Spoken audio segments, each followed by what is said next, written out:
voted against the bipartisan agreement and badly needed resources to hire additional border policy patrol agents and fentanyl detection technology at the border.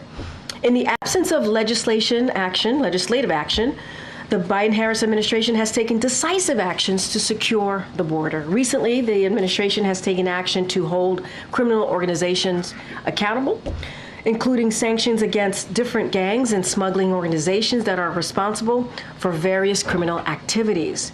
That includes human smuggling and trafficking, gender-based violence, and money laundering. We have also taken concrete steps to make our immigration system more fair and more just, and to keep families together. That is why in August, eligible spouses of U.S. citizens and their children who have lived here for 10 years or more will be able to apply for legal status while remaining in the United States with their families. We're also helping young people who have been educated in the U.S., including Dreamers and DACA recipients, receive work visas more quickly. These actions will help more young people use their talents to enrich our communities and strengthen our economy. This administration will continue taking action to secure our border and fix our broken immigration system. Now, when President Biden took office, we were in the midst of the worst economic crisis since the Great Depression. But as the president said last night during his Oval Office address, and as today's GDP report makes clear, the United States has the strongest economy in the world. This did not happen by accident. Under the leadership of President Biden and Vice President Harris, we saw the economy grow a strong 2.8% last quarter, with business investments up more than 5%. Nearly 16 million jobs have been created and wages are up higher than before the pandemic, with inflation down to 3%. But as the president said, we have more work to do. Over the next 6 months, the president and vice president will keep fighting to lower costs for hard-working families, from lowering health care and housing costs to making billionaires pay their fair share and cutting taxes for families with the child tax credit. While congressional Republicans side with special interests and threaten Social Security and Medicare, the president and vice president will continue fighting for the middle class. Today, we are praying for the thousands of Americans under mandatory evacuation orders out west as widespread wildfires burn hundreds of thousands of acres across Oregon, California, and elsewhere. We are grateful for the brave firefighters and first responders who are working to protect people and save lives. We urge everyone in the affected areas to remain vigilant and heed the warnings of local officials, especially those who have been ordered to evacuate. And the president has been briefed on the fires, and we are in close touch with the governor's offices in affected states to ensure they have all that they need. White House and federal officials are also in close contact with state and local officials on the front lines of these fires, and 6,800 federal personnel from the U.S. Forest Service and the Department of Interior are on the ground, helping to fight the blazes and keep people safe. The Department of Defense has also mobilized 4 of its C-130 modular airborne firefighting systems to support fire suppression's effort. FEMA also issued several fire management assistance grants to help reimburse states for firefighting costs. As always, we stay ready to provide further support as needed. And finally, on Monday, Iowa's extreme abortion ban will take effect, banning care before a lot of women even know that they are pregnant. Iowa will be the 22nd state with an abortion ban in effect. All of these bans imposed by the Republican elected officials put women's health and lives in jeopardy. The president and the vice president have been clear this should never happen in America, yet this is exactly what is happening in states across the country since the Supreme Court overturned Roe v. Wade. And it's not stopping at the state level. Republican elected officials in Congress have proposed four national abortion bans while refusing to protect nationwide access to IVF and contraception. President Biden and Vice President Harris believe that women in every state must have the right to make deeply personal decisions about their health care. They continue to call on Congress to restore the protections of Roe v. Wade into federal law and fight efforts by Republican elected officials to undermine our fundamental freedoms. And with that, I will turn it over to the Admiral John Kirby, who's here to take questions about the Prime Minister of Israel's visit and meeting with the President today, and take any questions on the Middle East. Afternoon, everybody. As you all know, the President and the Prime Minister are meeting right now in the Oval Office. There's a lot on the agenda, but first and foremost, we'll be discussing how deeply and how strongly the President feels, we feel, that we've got to get this hostage deal in place so we can get a ceasefire also in place, at least for phase one, for that those first 6 weeks. There are gaps that remain, and our team continues to work with our counterparts in the region to see if we can't close those gaps. We believe that they are of a nature where they can be closed and that we can achieve a deal. But it's going to require, as it always does, some leadership, some compromise, and an effort to get there. The President will be reaffirming for Prime Minister Netanyahu that he believes we need to get there, and we need to get there soon. Today is the 293rd day that these hostages have been held captive by Hamas. And you just have to assume that it is the most horrific of circumstances. Sadly, we know that not all of them are alive. Still hostages, still need to get home to their families. 293 days, there ought not to be a 294th. And we're going to keep working on that. I do anticipate that the two leaders will also have a chance to talk about other substantive issues in terms of the blue line up at the north and making sure we don't see an escalation of the conflict between Israel and Lebanon, and make sure that we're providing opportunities for both Israeli and Lebanese citizens to return to their homes, as well as, of course, the critical need for stability in the West Bank. We're still seeing violence in the West Bank that the President has been absolutely steadfast calling out as unacceptable. They'll also discuss the United States' ironclad commitment, of course, to Israel's security, including countering the very serious threats that Iran and its proxy groups continue to demonstrate throughout the region. The President and the Prime Minister, of course, after their meeting today in the Oval, will have a chance to meet with families of the Americans that are being held hostage by Hamas. This will be the President's second in-person meeting with these families. But as you all know, we have kept up a regular drumbeat of interaction with them since the 7th of October. Jake Sullivan's met with them 10, 12 times, something like that. And other members of the team have also kept in touch with them to make sure that they know everything that we're doing to get their loved ones home. Just quickly before we go to questions, a quick word on Venezuela. We support the peaceful elections that we expect and hope will come on Sunday. Elections that will reflect the will and the aspirations of the Venezuelan people for a more democratic, stable, and prosperous future. Any political repression and violence is unacceptable. And of course, regardless of who wins, we encourage both candidates to commit to a peaceful outcome and to work together for the good of all Venezuelans. With that, Go ahead, Zeke. Thanks, John.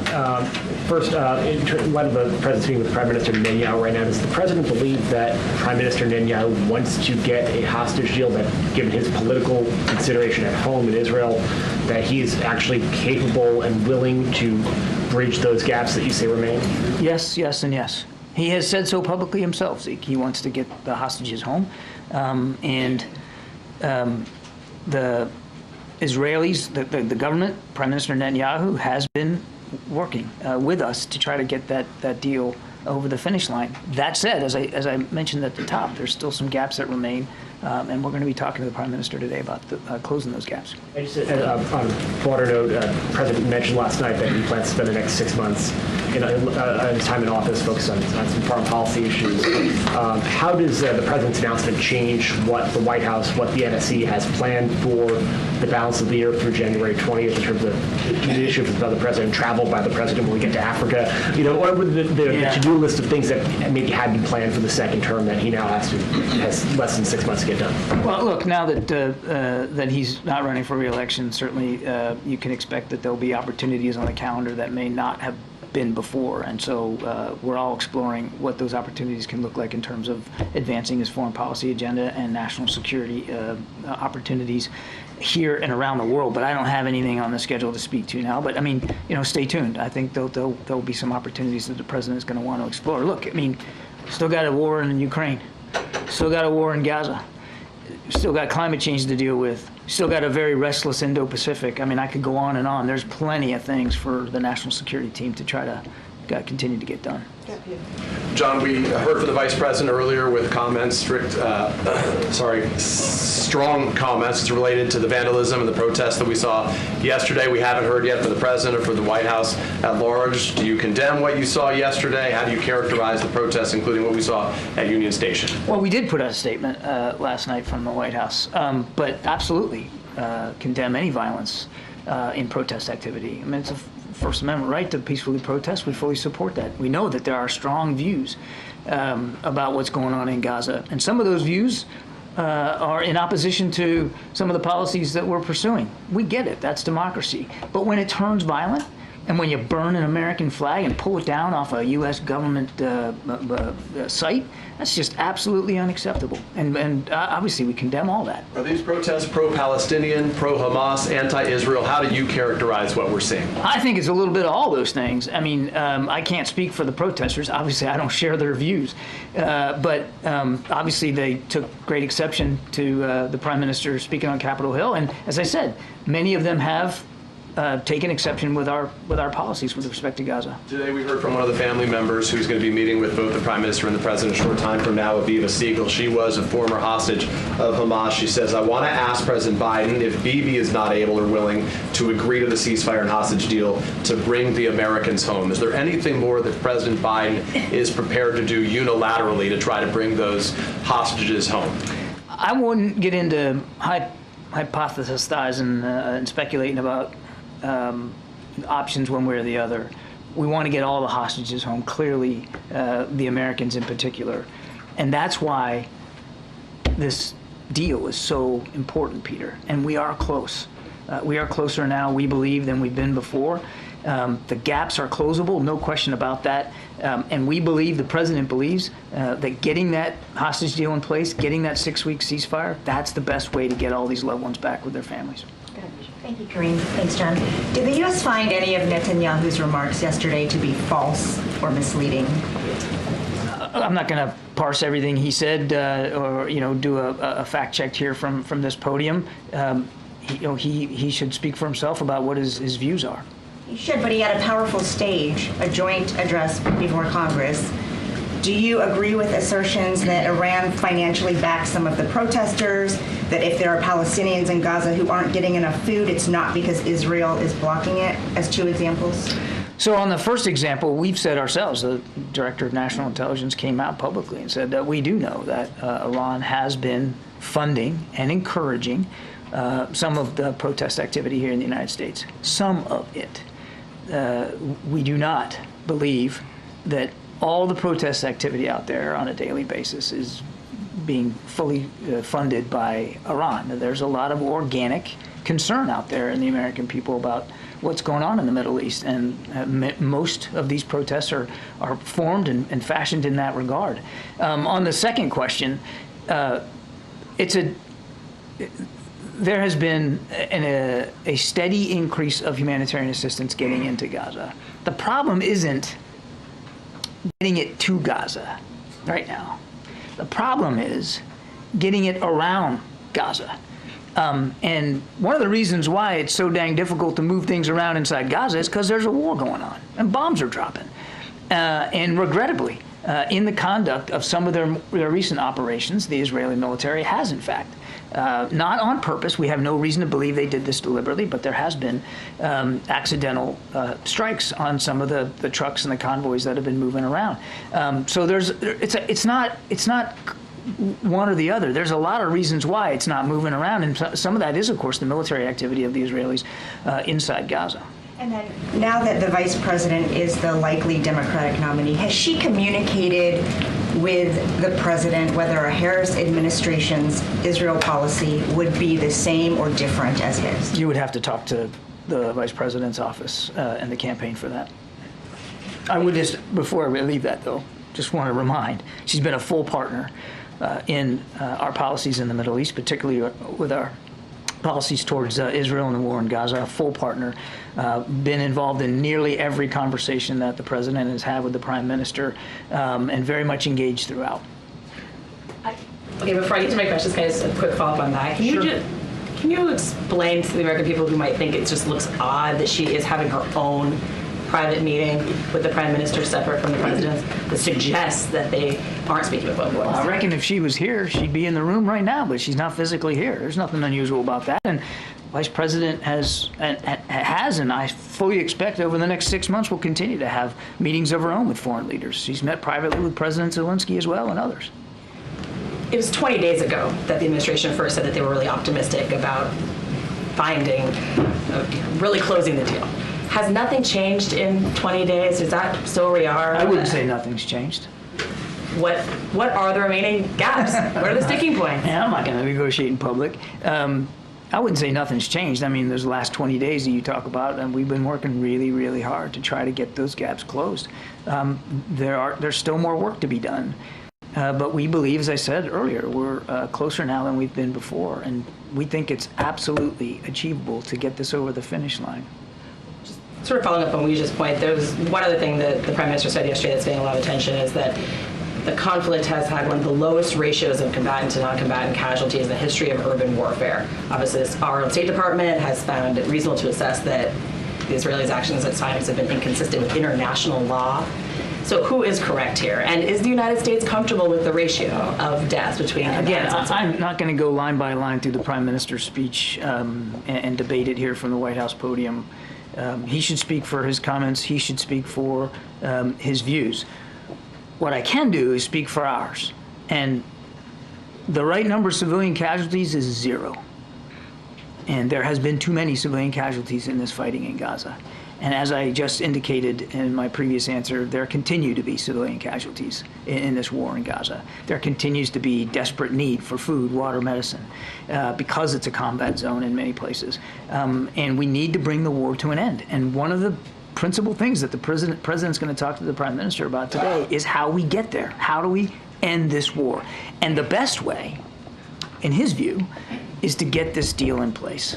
Get a 6-week ceasefire. Get phase 1 going so you negotiate to phase 2. Get a cessation of hostilities, and more critically, get those hostages home. Thanks, Karine. Thanks, Admiral. You mentioned in your topper the word compromises.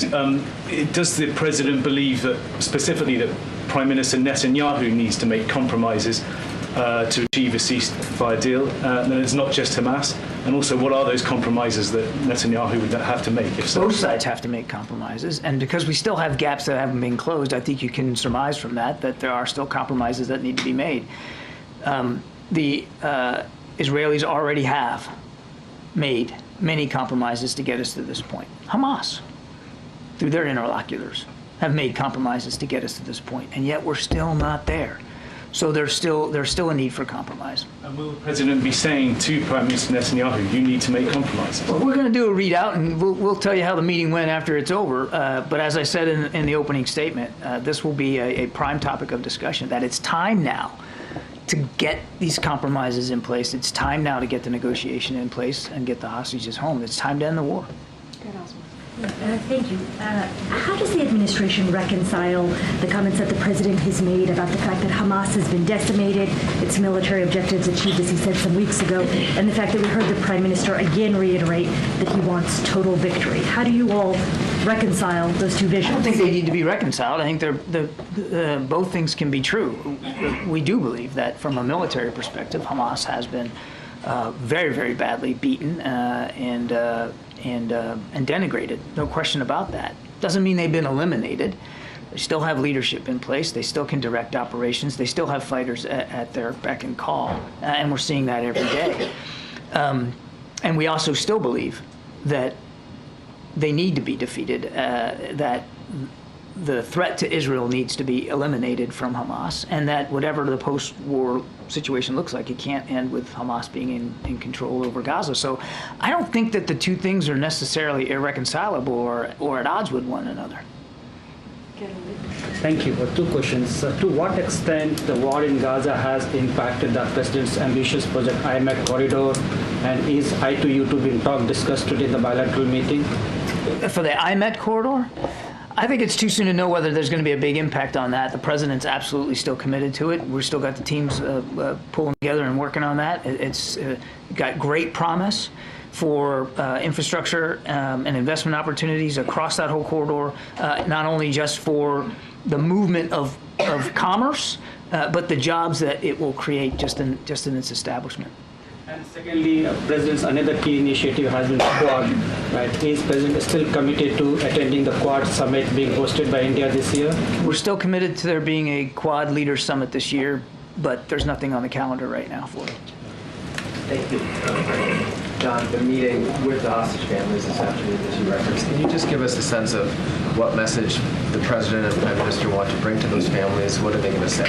I won't speak for the Prime Minister, but the President intends to tell them how seriously he's still committed to getting this deal in place and getting their loved ones home.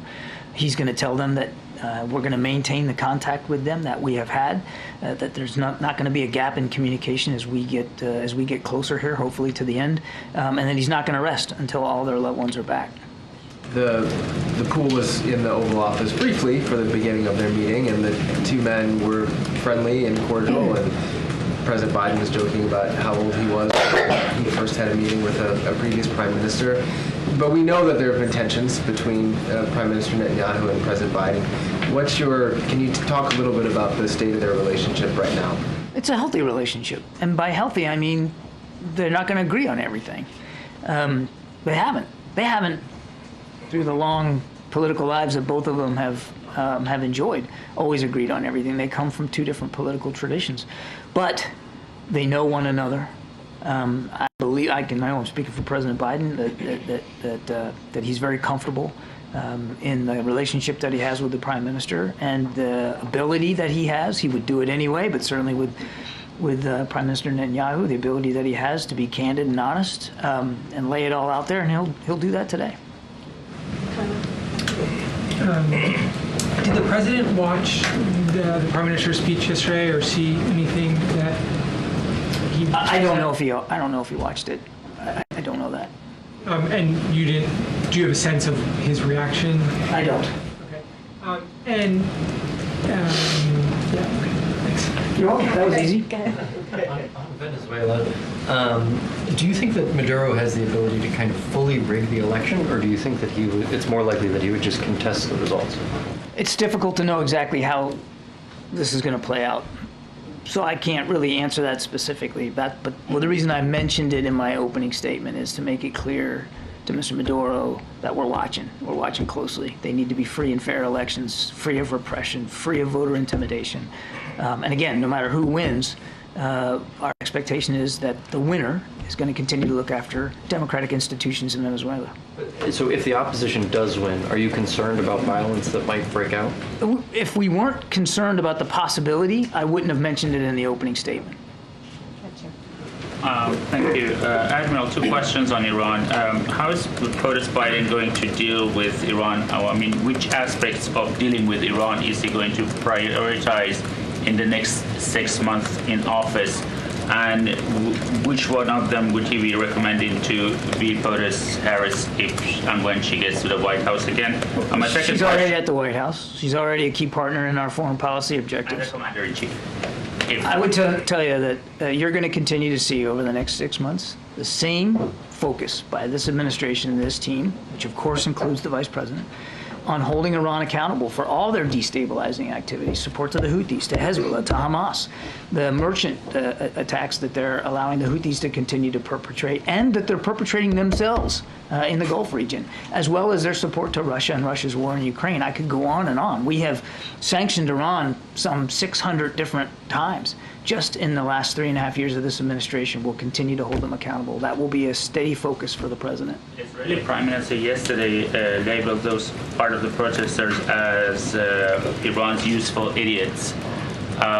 What is the administration's method of dealing with them? What is it? Well, first of all, that's not a phrase we would use. As I mentioned, I think, to Peter's question, we know that Iran certainly has tried to meddle here. They've tried to sow discord. They've obviously contributed to some funding of some protesters, but I think to paint everybody with that brush is unfortunate and not an accurate reflection.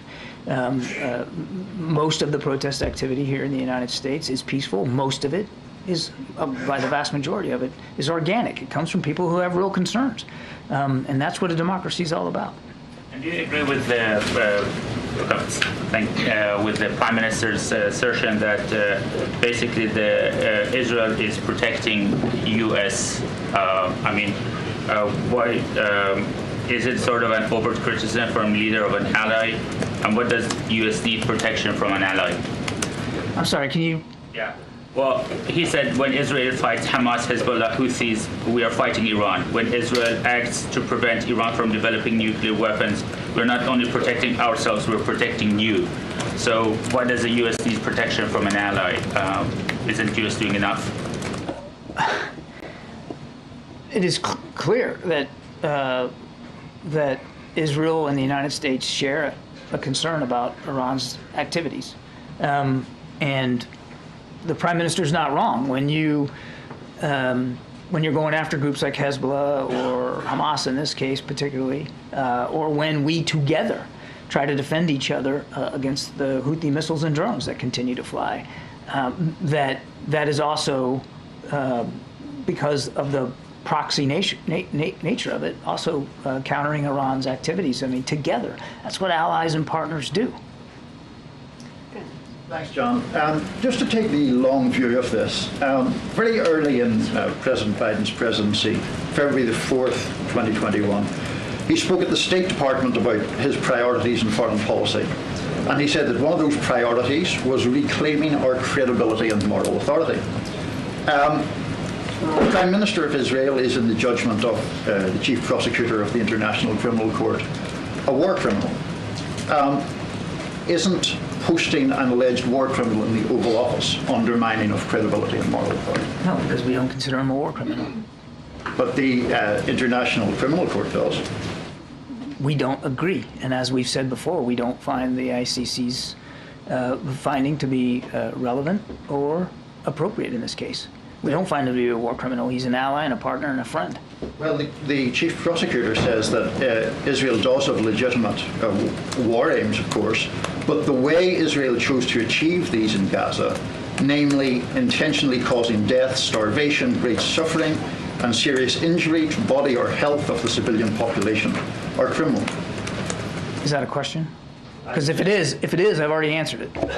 We don't consider him a war criminal. Thank you, Corinne. Thank you. Yes, she called me. I thought you said Jenny. Thank you very much. That was Jenny? Yeah. My bad. Thank you. Thank you, Corinne, and thank you, John. I have two questions. Recently, American families who were victims of Hamas filed a lawsuit against North Korea authorities in the U.S. federal court, demanding $1 billion in compensation from North Korea, claiming that North Korea was responsible because the weapons used by Hamas were weapons supported by North Korea. What is your comment on this? Well, look, Mr. Kim continues to export military capability, and we continue to work with allies and partners and counterparts to hold them accountable for that. They're also exporting technology and weapon systems to Russia so they can kill innocent Ukrainians. So we're going to continue to hold them accountable for that kind of behavior. Also, second question, if Vice President Kamala Harris is elected the next president, will she continue the foreign policy keep going on between U.S. and South Korea, or change? I am not going to speak for a hypothetical electoral outcome, and I'm certainly not going to speak for the vice president in this regard. You really should talk to her team and her campaign. Thanks, Corinne. John, the president has been pushing for a peace deal, a ceasefire, for weeks, if not months. Now that he has announced that he's not running for another term, how, if in any way, that complicates those efforts to reach a peace deal? We don't believe it does. And in the conversations that we've been having in just recent hours, there's no reason to suspect that his decision not to run for re-election is going to have an impact on our ability to get the deal done. What's going to have an impact, as I said before, is leadership. Leadership on all sides and the ability to continue to compromise. We are close. We just have to finish it. The president also last night spoke about his goals in his remaining 6 months in office. One of those goals is to get back those wrongfully detained Americans, people like Evan Gershkovich from the Wall Street Journal. And Paul Whelan. And Paul Whelan, exactly. The president has been described by some as a lame duck president. Does it complicate those efforts to get back those wrongfully detained Americans? I can assure you that we continue to work extremely hard at getting all the wrongfully detained Americans around the world, including those in Russia that we've been talking about, getting them home where they belong. They don't need to, there's no reason for them to be detained. The whole team is working on this around the clock. I can absolutely assure you that. Thank you for the answer also on the last question. Yesterday, Netanyahu asked the U.S. to fast-track weapons in his speech. I'm wondering if the president is considering lifting his pause on the 2,000-pound bombs that the Israelis have requested. No change to that policy at this time, and I would just add that that is the only shipment of the only type of weaponry that has been held up, that all the military security assistance that had been going to Israel continues to go to Israel. They are still getting the tools, the capabilities, and the weapons that they need for the fight that they're in. Thanks, John. Thanks, Corinne. What conversations has President Biden had with Vice President Kamala Harris ahead of her meeting with the Israeli Prime Minister? I won't speak to private conversations between the president and the vice president. I wouldn't do that on any given day, and I'm certainly not going to do it starting today.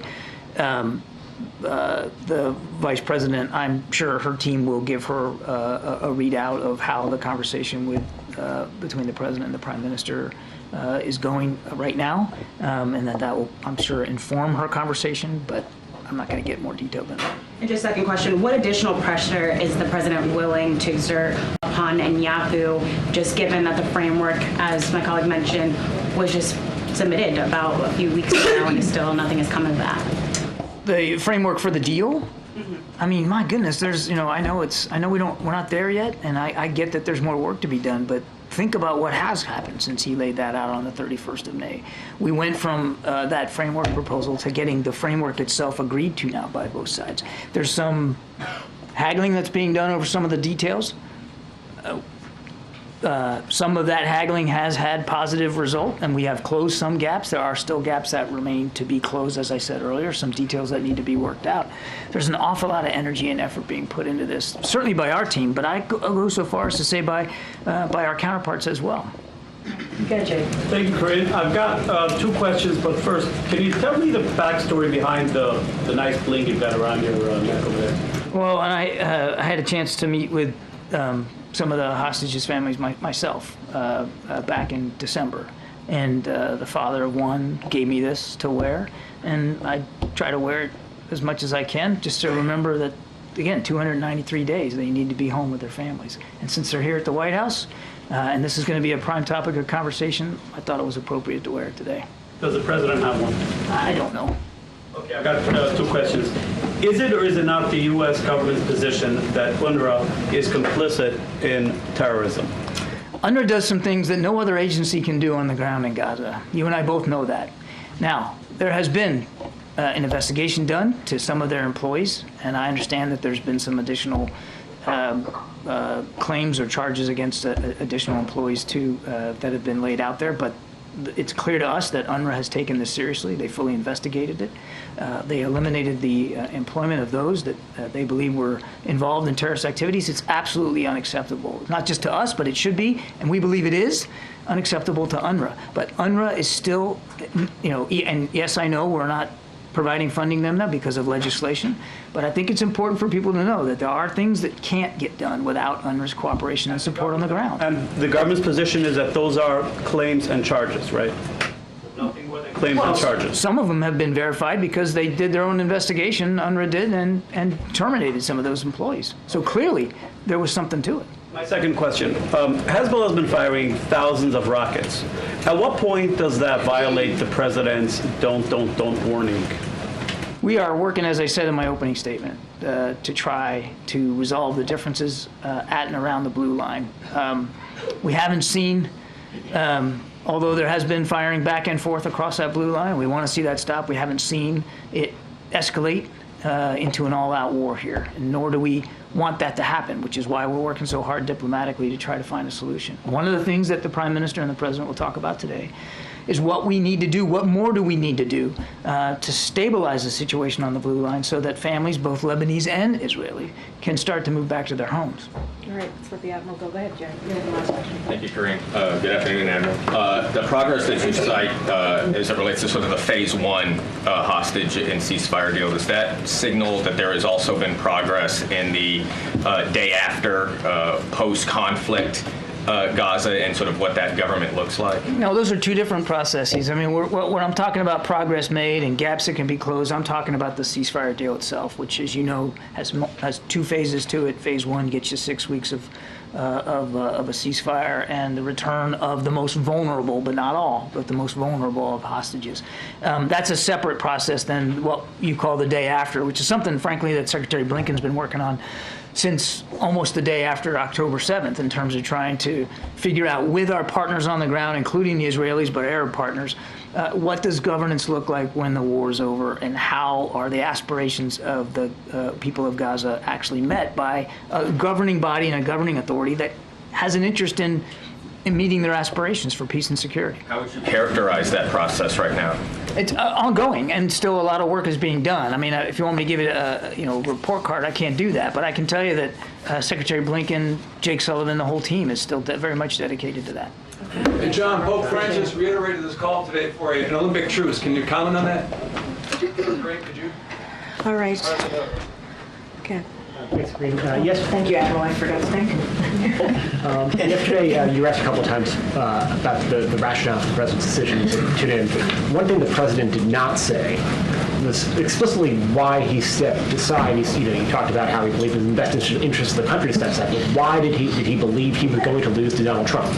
Look, I think that the president actually answered this question.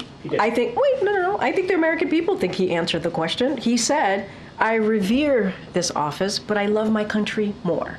He said, I draw strength and I enjoy in working for the American people, but this sacred task of perfecting our union is not about me. It's about you, our families, your futures. And I've decided the best way forward is to pass the torch to a new generation. That's the best way to unite our nation. He talked about unity. He talked about passing the torch. I know there is a time and a place for long.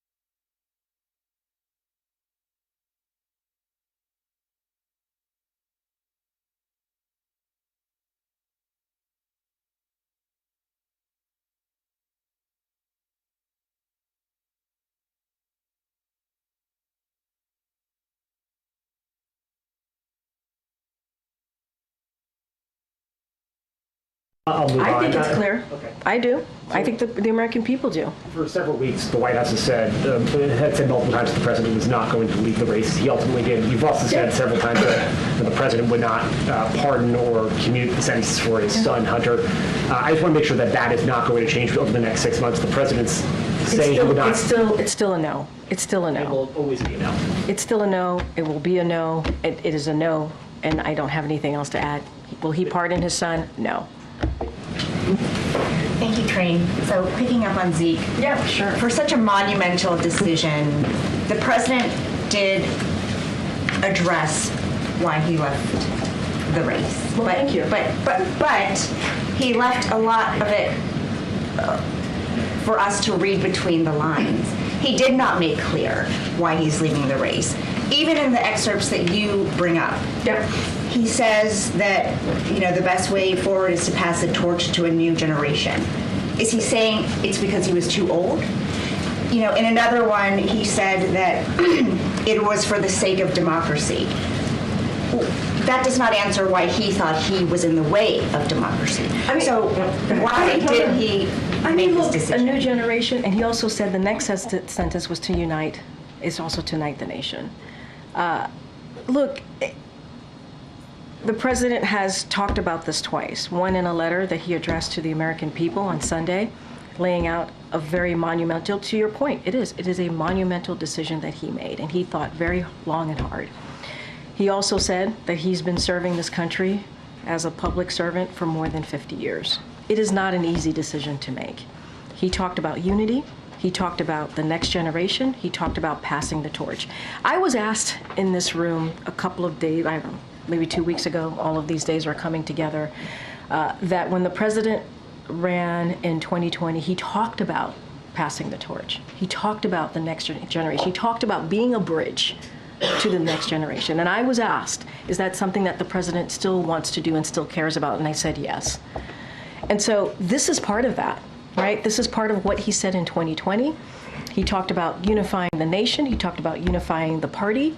And he believed the time was now. The time was now to step down from his reelection and to move, ahead with the next 6 months, the end of his term. And that's what he decided to do. Before he made the decision, he said that there were 3 things that could sway him: the Lord Almighty, a medical condition, and if his team showed him that he could not win. So was it because of the polling? I can tell you it's not a medical, was not a medical decision, because I've been asked before, and we answer that very straightforward and in a very direct way. I'm just not going to get beyond that. And then finally, President Biden spent much of his speech talking about the choice that Americans face in November. Trump's campaign manager called it a campaign speech. Your response? My response is it's not a campaign speech. I will remind my friends on the other side that the president is no longer a candidate. Thank you, Corinne. Democrats on Capitol Hill are being handed this card with talking points about the vice president and the border. Do you know who's handing this out? I have no idea. You probably should ask her campaign. So the first one says Vice President Harris was never appointed border czar. There's never been such a position. It doesn't exist. Why are Democrats so sensitive about the vice president and the border? Why are Republicans so sensitive about actually not owning up to them getting in the way of a border deal? Why? Why won't they own up to that? Why won't they own up to the last president told them not to move forward? It was a bipartisan deal on just right there, available to them, and they voted twice against it. Twice against it. Why are they so sensitive to moving forward and actually dealing on an issue that majority of Americans care about, is dealing with what's going on at the border? Do you think that the border would be less of a talking point now if there was less migration to the border, say if somebody had addressed root causes of migration sooner? Wait, hold on a second. Did you not hear the beginning of I know there were a lot of toppers, but one of the toppers, I talked about what we're seeing at the border. It's down by 55%, not because of Republicans in Congress and what they did. It's because what this president and this vice president did.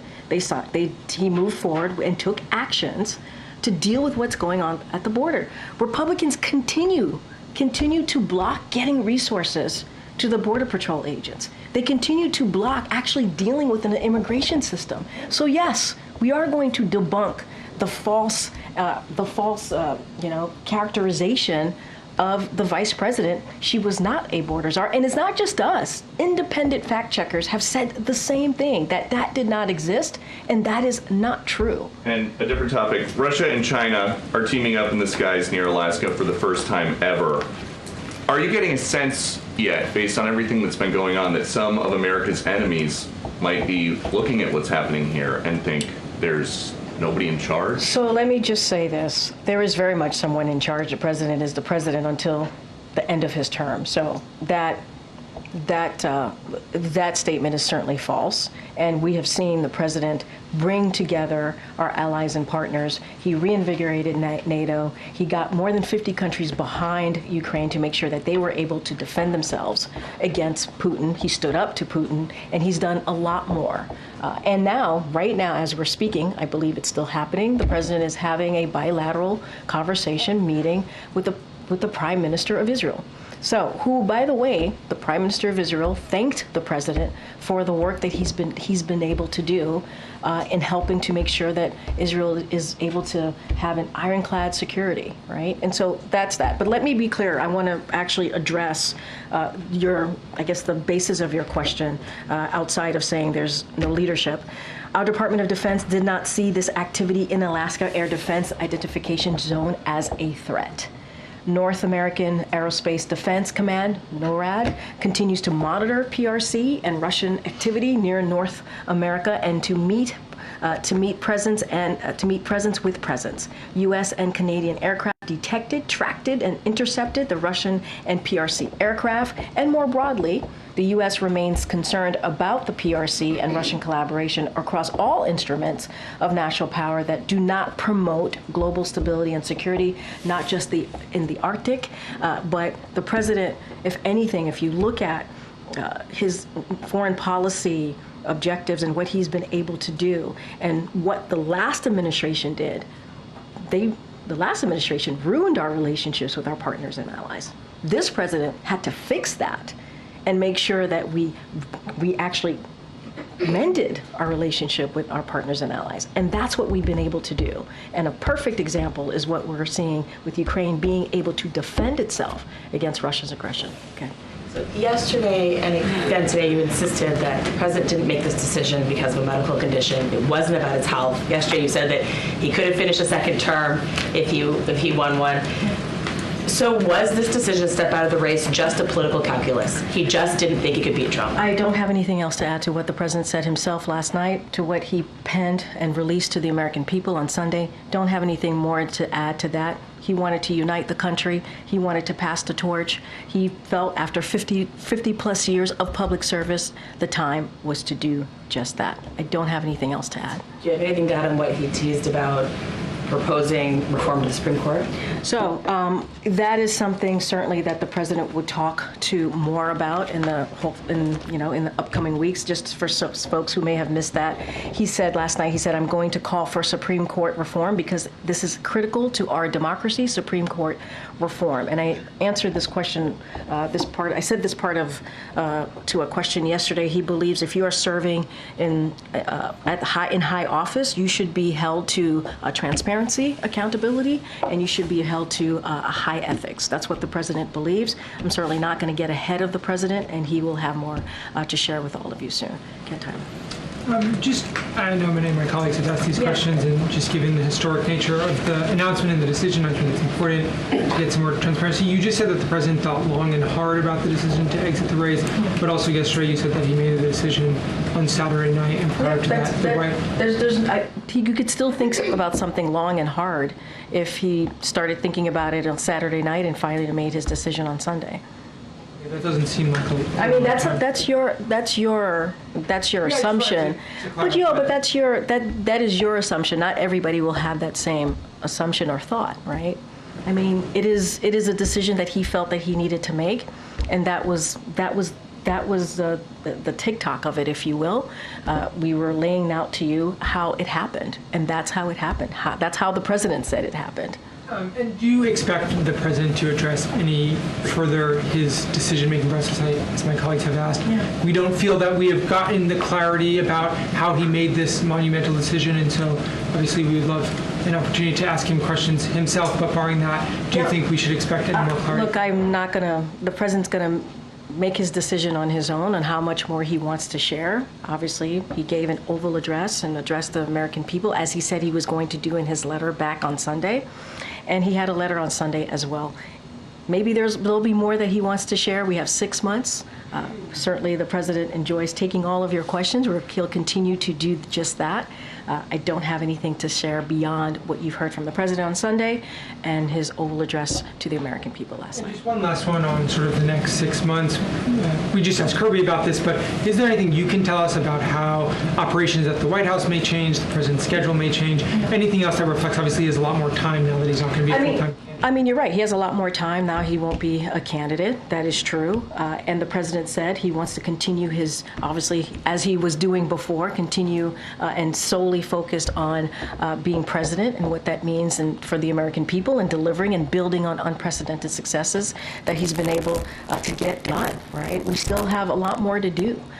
We still have to make sure I was just out about the Supreme Court, right? He mentioned that in his speech. I won't get ahead of that. That is something that he cares about. The ethics, right, and transparency, something he wants to make sure that that is addressed. Again, not going to get ahead of the president, but he gave a little bit of that. He laid out what he's done for almost 4 years and making sure we're building on that, whether it is continuing to lower costs. He talked about that, bringing down inflation, creating good paying jobs. All of these historic legislation that he was able to get done, they still have to be implemented, right? Whether it's the Chips and Science Act, whether it's the infrastructure bill, whether it's the Inflation Reduction Act. There's still a lot of work to get done to make sure that we deliver the good things, the good components of those now laws to the American people. Still a lot to get done. He's focused on it, and we will certainly have more to share. As you know, he's going to be going to Austin on Monday, and so, stay tuned. Stay tuned. Go ahead. Thank you, Karine. So after President Biden said he was going to step aside and endorse Vice President Harris, Democrats quickly coalesced around Vice President Harris.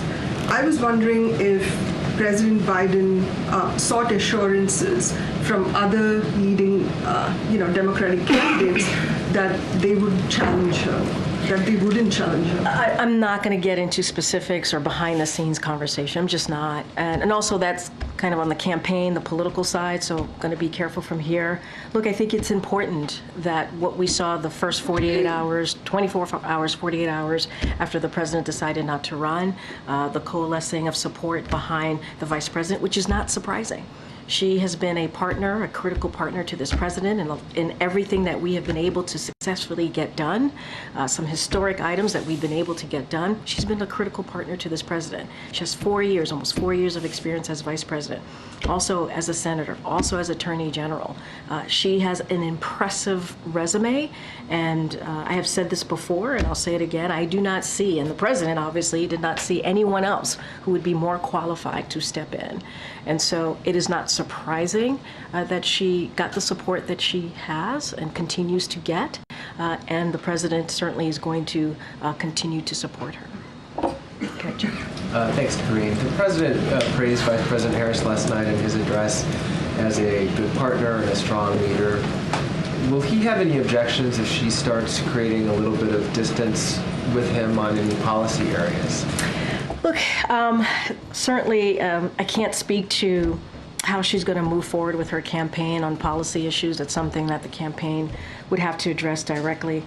I would say, again, kind of repeating myself but saying this in a little bit different way, the last 4 years has been very successful policy-wise. They've been able to get things done.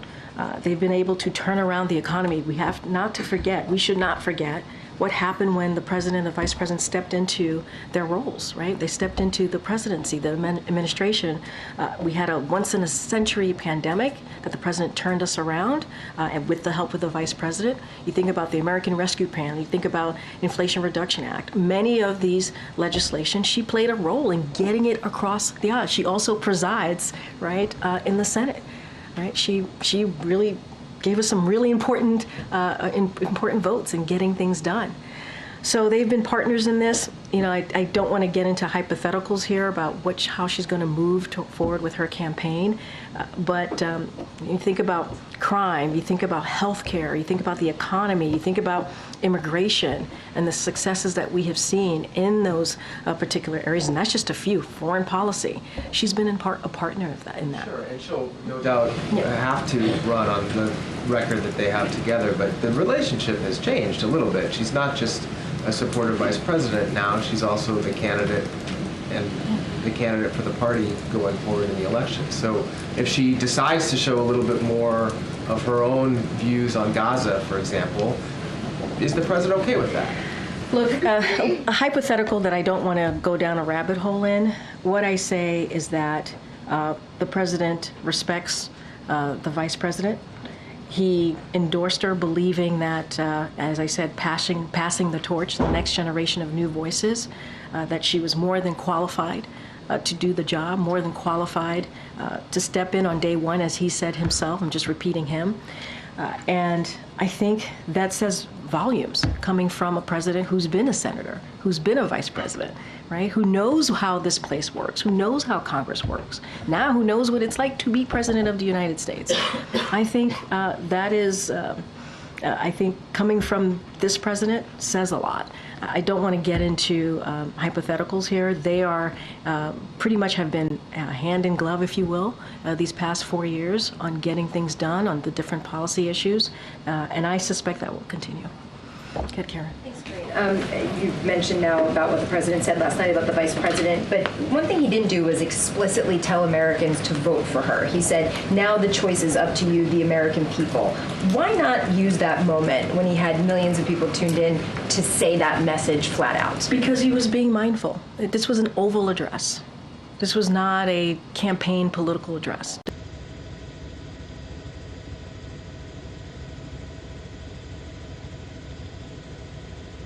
Talking about being at the Resolute desk, talked about the space and the portraits that were in the room, the busts that were in the room, the importance, the heavy weight of that office. And he believed this was a monumental decision, as many of you have reminded me today, that he made. And he wanted to take that opportunity to talk through what he's been able to deliver, to talk about what it meant for him to be president, an honor of a lifetime. And, you know, to lay out what this next 6 months is going to be. And so that's what he wanted to focus on. There will be plenty of times for him to go out on the campaign trail and talk about choices and talk about what's at stake. I'm going to be very careful here, but there will be plenty of time to do that. He didn't feel like that was the time to do that was last night. And can you tell us a little bit about after the speech? We know from some social media posts, we could hear it here that the president walked out to the Rose Garden and several hundred staff were out there. But what was that like? What did you do afterwards? Private time with family? Just tell us how his mood was after. Look, it was a beautiful, beautiful moment. The president went to the Rose Garden. There were hundreds of staff cheering him on. Very proud to have been part of this administration, many of us since the beginning of this administration, almost 4 years. And he also wanted to appreciate the staff. He knows how hard it's been, not just the past 3.5 years, but certainly the past couple of weeks. And so I think it was a very special moment, very proudful moment for the staff here. I was there out in the Rose Garden. Got to listen to him speak off the cuff and say thank you. And talk about, you know, the work that we have been able to get done, the historic amount of work that we've been able to get done, and what's ahead the next 6 months. So yes, there were hundreds of staff here in the Rose Garden. Some of us, I was able to be in the Oval and watch the president deliver the remarks. Many of the staffers were able to watch together here at the White House in the residence, and afterwards we all came together and cheered on the president and thanked him. And so I think, and he was able to thank us and appreciate us as well. Okay, John. Just following up on that, Karine, what's the mood of the staff right now? I think I'm sorry. No, it's all right. I'm just curious. Is there melancholy? What's the exact mood right now? I think it's a little bit of what I just said to Karen. I think there's a lot of pride in the work that we've been able to get done under this leadership of this president. I think that there's a lot of understanding. There's a lot more work to be done in the next 6 months. We're energized. And look, I mean, I'm going to be very honest. It's been hard. It's been very hard. You know, when you do these jobs, you believe in the work ahead. You believe in the leadership of the person that you're working for, this person being Joe Biden.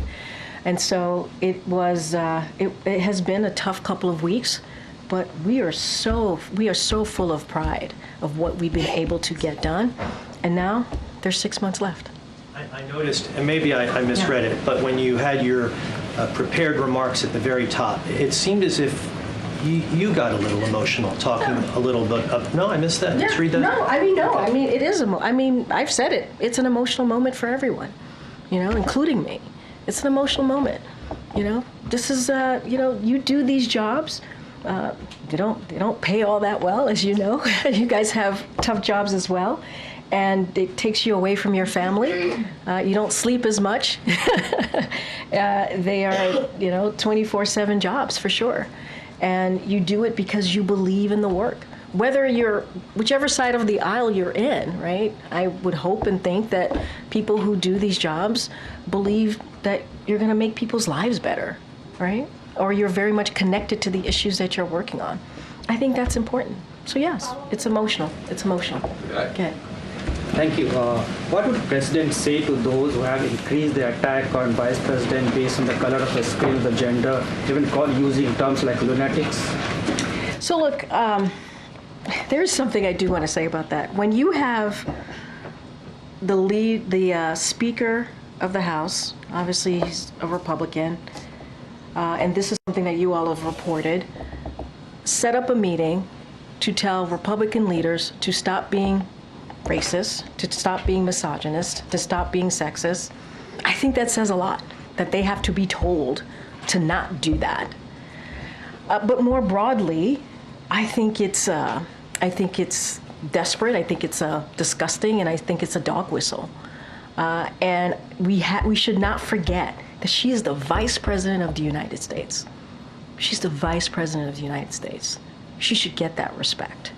She's been doing this job with the president for almost 4 years. She's a former senator and has been a critical partner in getting the economy restarted, in making sure that that we deal with the pandemic. And to hear that is frankly disgusting. I have one more question to follow up on about the that last part. I have one more question to follow up basically on what you said about the legal immigration system at the top of your remarks. Yeah. There are around 200,000 American kids who came to this country at the age of maybe 6 months, 2 years, but they're all facing deportation as they age out at 21 years of age. Around 40 senators and congressmen wrote a letter to the administration that coming out with some legal mechanism so that they can stay in this country. That many of them are doing quite well. What would the president be doing for them? I mean, look, I certainly we don't have any policy announcements to make at this time. But again, I talked about the bipartisan agreement that came together from the Senate, where we negotiated a process to help the so-called documented dreamers. And sadly, Republicans, and I've said this many times already at this podium today, which is that they voted it down twice. They voted it down twice. And as I said at the top, we are going to provide protection to more than 500,000 people and keep families together in the U.S. That is something that the president announced back in June, and that is something that we're going to continue to do. Look, the way to deal with a broken immigration system is to get legislative process done and move forward. We started that. Republicans voted it down twice. We had a bipartisan option. That would have been the toughest and the fairest way to move forward in dealing with the immigration system, something we hadn't seen in years, and they voted it down twice. And so that's how we're going to move forward, is making sure Congress gets the work done that they need to. I think I have to, right? Get it. Thanks, great. Two topics, the economy first, if I could. Sure. There's a new CNN poll out that says 39% of adults worry most of the time or all of the time that their income will not be enough to meet expenses. Prices are up 19% since President Biden and Kamala Harris, the vice president, came into office. How long do Americans have to wait till this worry goes away? So look, too many families are still struggling to make ends meet. That is something that the president understands. And that is why he works every single day to make sure that we address these issues for hardworking Americans. I talked about the historic accomplishments that this president has done. You think about the Inflation Reduction Act, which only Democrats voted for. Insulin is now capped at $35 a month for seniors. The president wants to see that go more broadly. This goes into the question that I was asked, what else does he want to do? Continue to lower costs. right? You think about what he's been able to do to get housing assistance for Americans who are having a hard time with rent, with getting a house. And so he has taken actions to deal with that issues that Americans have. We get it.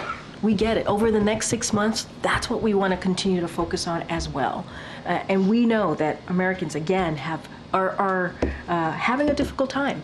But our stance and how we see this country is very clear. Republicans want to give a tax break to corporations, a big tax giveaway to corporations and billionaires. They want to actually go after Social Security and Medicare. That's not what we believe. That's not what we want to do. We want to protect those important programs that Americans need. If I could, the other topic. Last night, the president kept with the theme of saving democracy, alluding to the fact that maybe former President Trump is a threat to democracy. The vice president is using the same language.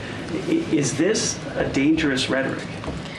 Look, it is important that we continue to talk about unity. It is. Saving democracy, making sure that we're unified as a country. And he called on the country to come together. That is something that is a theme that he's talked about since 2019. Since 2019. Nothing new here.